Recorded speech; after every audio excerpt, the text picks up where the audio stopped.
बेइज्जती से बैनर तले मैं लड़ता था। पूरी निष्ठा और ईमानदारी से उस दल में मैं था।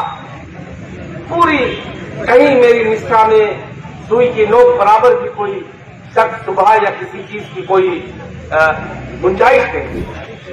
लेकिन ये मेरा दुर्भाग्य है कि इन सब चीजों के बावजूद भी एक पल ऐसा आया कि जब हमारे नेता को, हम तो यही कहते हैं कि शायद किसी को अच्छा न लगा हो कि हमारे ऊपर उनका बहुत भरोसा है या हमारी निकटता उनसे बढ़ती जा रही है या हमारा कद पार्टी में बढ़ता जा रहा हो, तो जो भी कारण रहे हो मैं नहीं जानता, लेकिन किसी ने कुछ भरा और उन्होंने मुझसे कुछ इस तरह की बातें किया जिससे मेरा मन बहुत दुखी हुआ और मैं टूटा।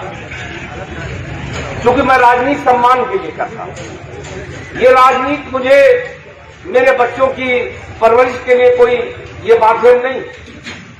10 साल की जिंदगी में मैं अपने धर्म के मुताबिक किसी से बड़ी कसम खा सकता हूं कि मैंने कभी इसके पैसे की चाय नहीं किया, अपना कुछ लगाया। हाँ, राजनीति मेरे लिए प्रतिष्ठा हो सकती है, सम्मान का जरिया हो सकती है, पहचान का जरिया हो सकती है। ये मोहब्बत, ये प्यार जो आप लोगों से मिलता है उसको पाके मैं बहुत आनंदित होता हूं, बहुत खुशी मिलती है।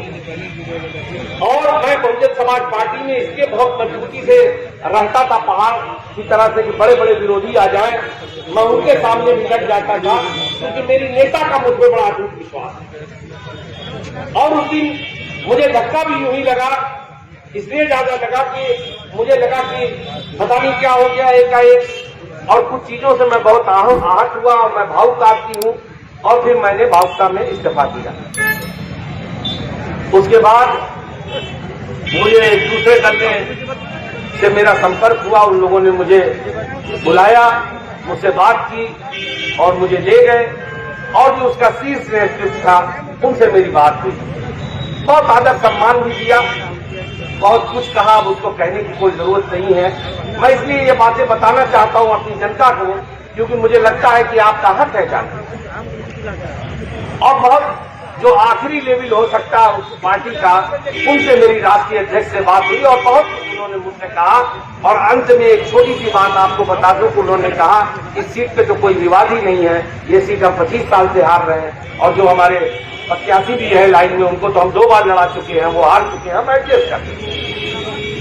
और बहरहाल मैं यही कहूंगा कि शायद मुझे उन्होंने इस लायक नहीं समझा बाद में, और उसी वजह से शायद मुझे नहीं लड़ाया होगा।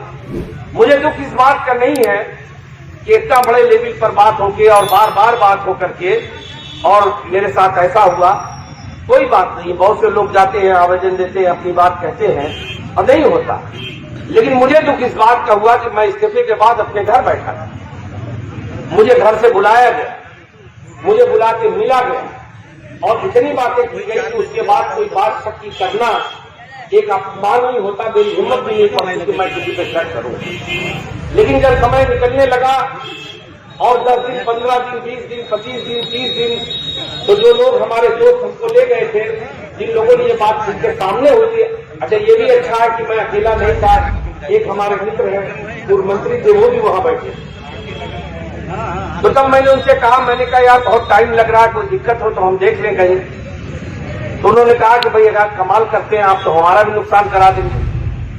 आज तो आपने कह दिया, दोबारा मत कहिएगा, एक नहीं 1000% आपका फाइनल है।